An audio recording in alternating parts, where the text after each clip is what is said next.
करीम मेरे भाई और दोस्तों, नबी करीम सल्लल्लाहु अलैहि वसल्लम ने इरशाद फरमाया, हजरत अली रज़ी अल्लाह तआला रावी हैं कि यतीम का माल खाना कबायर में से है, यानी कबीरा गुनाहों में से एक कबीरा गुनाह है जो अल्लाह से दूर कर देता है, नबी करीम सल्लल्लाहु अलैहि वसल्लम से दूर कर देता है, शैतान के और जहन्नम के करीब कर देता है। इसलिए अल्लाह भी कहता है यतीम का माल ना खाओ, कुरान में भी है, हदीस में भी है। इसके बरक्स आज ख्याल नहीं करती दुनिया, उम्मत ख्याल नहीं करती, मुसलमान सोचता नहीं है। दावे से कहता हूँ, अल्लाह के करम से बहुत सारे तजर्बात देखे, मुशाहिदे देखे, मेरे आंखों से देखे, आप भी तजर्बा करके देख लें। जो शख्स यतीम के माल पर हाथ साफ करता है, अल्लाह इसकी नस्लों से करम और रहम वाला हाथ उठा लेता है। जो शख्स यतीम का माल खा देता है, अल्लाह इस पर दुश्मन मुसल्लत करता है, वो इसका माल खा लेता है। जो शख्स यतीम का ख्याल नहीं करता, अल्लाह इसका, इसकी फैमिली का कोई ख्याल नहीं करता। मेरे सामने एक मिसाल है, मैं कराची में हूँ, तो कराची में एक साहब को देखा जिसने यतीम के साथ थोड़ा सा अप एंड डाउन किया। मेरे दीदो, यतीम तो आज भी जिंदा है और यतीम के बहन भाई भी अयाशी की तरह जिंदगी गुजार रहे हैं, लेकिन जिसने यतीम के साथ धोखा किया था वो बुरी मौत मर गया।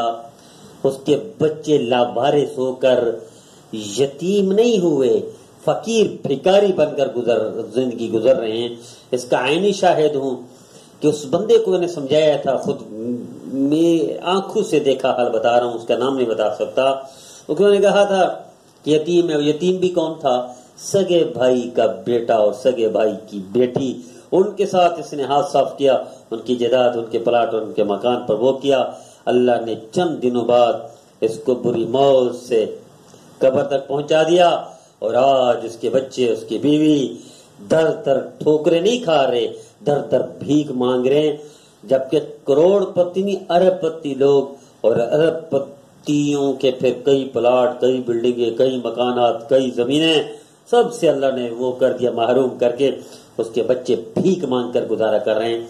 मैं तफसील में नहीं जाना चाहता, खुलासा बता रहा हूँ, आपको दावत देता हूँ, दावत फिक्र कि आप देखें अपने अड़ोस पड़ोस में, जो आपके रिश्तेदारों में हो, आपके मोहल्ले में हो, आपके इलाके में हो, जिस शख्स ने यतीम का माल खाया है, जिस शख्स ने यतीम पर जुल्म किया है, जिस शख्स ने यतीम को महरूम किया है, जिस शख्स ने यतीम की चीज पर कब्जा किया है, अल्लाह ने इसको दुनिया में भी इबरत का निशान बना दिया, कुत्ते की मौत मार के आखिरत से भी महरूम कर दिया।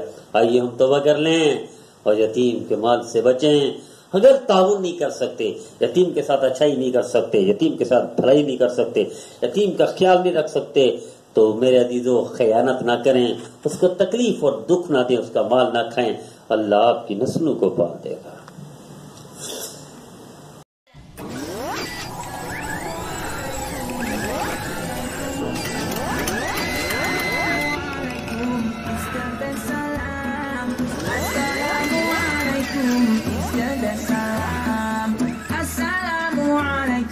Peace be unto you. Wa alaikum assalam. Peace be to you too.